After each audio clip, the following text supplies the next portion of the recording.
Joining me now, the acting Secretary of Labor under President Obama, Seth Harris. He is currently a professor at Cornell University's Institute for Public Affairs. Seth, thanks so much for being here with us. Can you just interpret these numbers for us? Well, it's a very good report. The unemployment rate came down. The job growth was very substantial, but it's meaningless unless you put it into context. Let's start by saying that the president is claiming credit for a horrible unemployment rate. 11.1% is a higher unemployment rate than we had at the height of the Great Recession.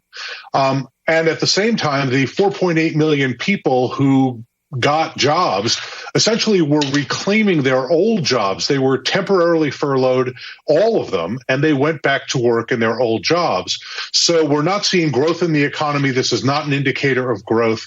The other thing that we have to focus on, Katy, is that these numbers were collected 3 weeks ago.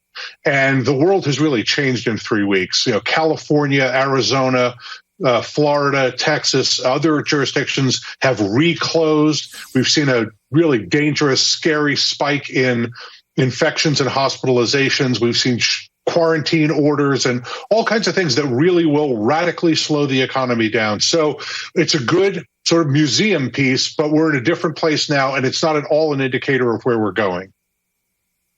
Well, let me ask you this, because adding any number of jobs has got to be good news considering where we were. How much better could it have possibly been given the circumstances that we're currently seeing ourselves in?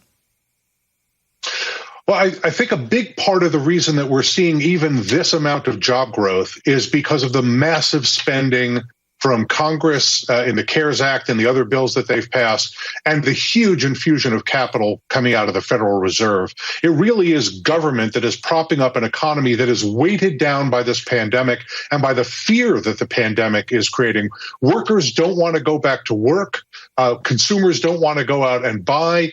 Particularly older Americans don't want to come out of their homes at all. It is a scary environment, and that's very bad for the economy. Too much uncertainty for people either to invest or buy or go out and spend. So it could have been a lot better if we had been reopening the economy safely, if people had confidence that when they went outside, they were not going to get a deadly condition.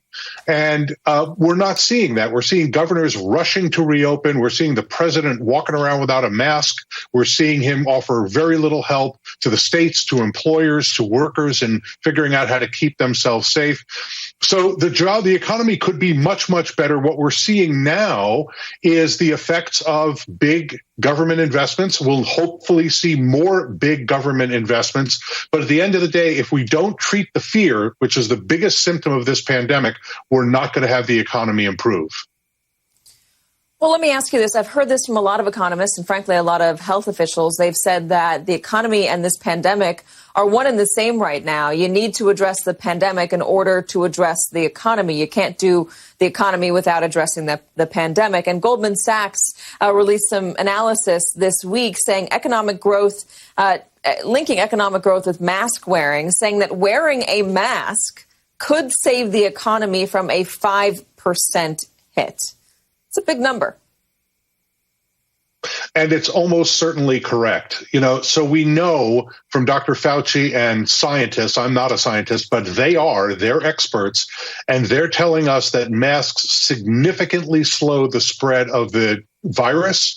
That will bring down the number of people who are hospitalized, the number of people who die, and it will help to treat this symptom of fear that we have in the economy.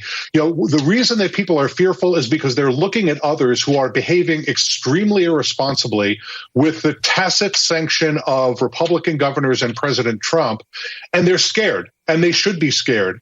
If everybody were wearing a mask and we could trust that our neighbor was going to take care of us and look out for us and try to keep us safe, well, then we might be willing to go outside. Then we might be willing to spend more in a store, go to a retail store, go out and sit outside at a restaurant.